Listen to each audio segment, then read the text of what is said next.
Hi, boys and girls. I wanted to come on today and talk to you about today's writing lesson. So, you're going to write an opinion paragraph. And I know that we've been doing that, but I just wanted to try to give you some tips to maybe strengthen your writing a little bit. Some of my students' writing is good, but I think it could just be a little bit better. So, for the lesson today, you're going to have to listen to two different fairy tales. Hansel and Gretel and The Princess and the Pea. And then you're going to decide of those two which ones you liked better and write an opinion paragraph.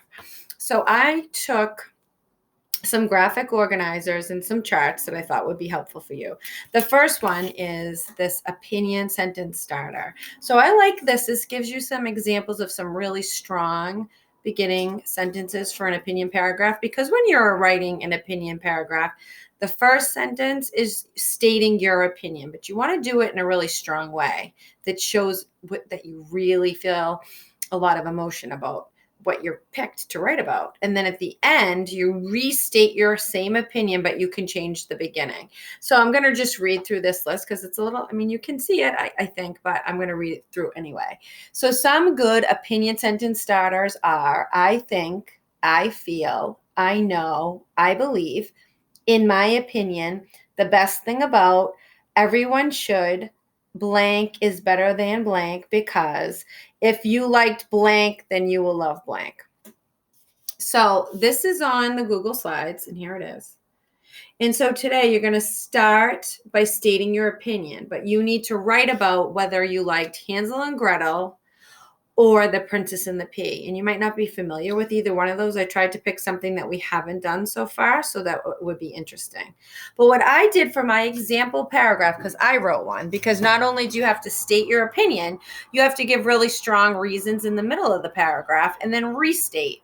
So I picked the rough face girl because I know that that was in our lessons for last week, so we're all familiar with it.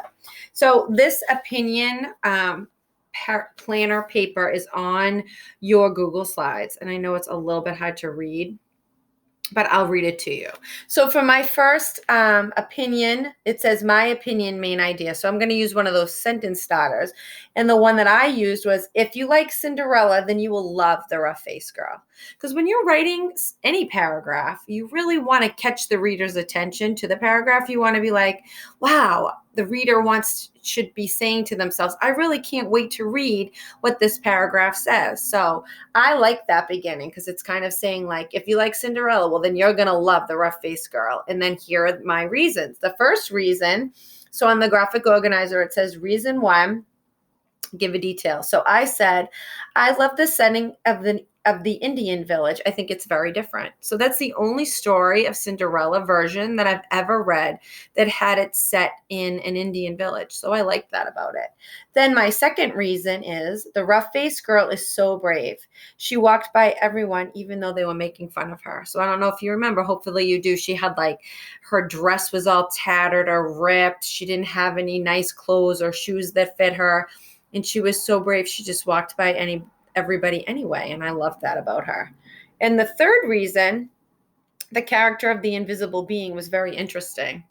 I liked that twist that the sister of the invisible being was in it also, and you had to prove that you could see him. So that was really interesting. And then my last sentence, I'm restating my opinion, but with a different beginning. It says, in my opinion, the rough-faced girl is the best Cinderella story. So that's, of course, my opinion. And when you're picking an opinion, it is what you think. It doesn't mean that it's right or wrong. I love the rough-faced girl, but somebody else might not like it. It's just what I think. So I think that was a good example, or hopefully it was, to show you that you need to state your opinion, give your reasons, and restate your opinion. But you want them to be really good, strong reasons why you like something, not just like, I thought it was okay. I thought it was cool to read. Now you want to be very specific too. I gave really clear, detailed examples of why I like the story. So I hope that is helpful for when you write your opinion paragraph today. See you next time.